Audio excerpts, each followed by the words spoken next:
The sounds of reverberating drums with the clanging of cymbals and gongs fill the Han Chiang Indoor Stadium in Penang, with Southern Lions prancing on 22 stilts, delighting the 3,000-strong crowd.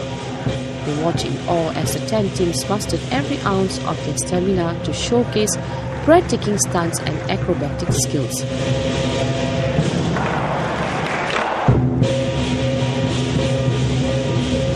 Spectators watch in disbelief as Tiong Chun Kai flung himself to perform a 360-degree swing around the stilt as he clung tightly to his partner Li Han Xiang, who was handling the lion's head. They did a sensational stunt twice, once at the beginning of the performance and another towards the end, drawing a thunderous applause from the crowd.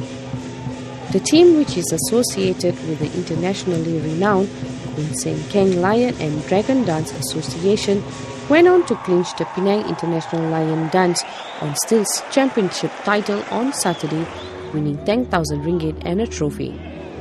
Organized by the State Tourism and Culture Department of Penang and the Wushu Lion and Dragon Dance Association of Penang, the preliminary round on Saturday saw a participation of 16 teams from Malaysia, Singapore, Indonesia, China, Taiwan and Hong Kong.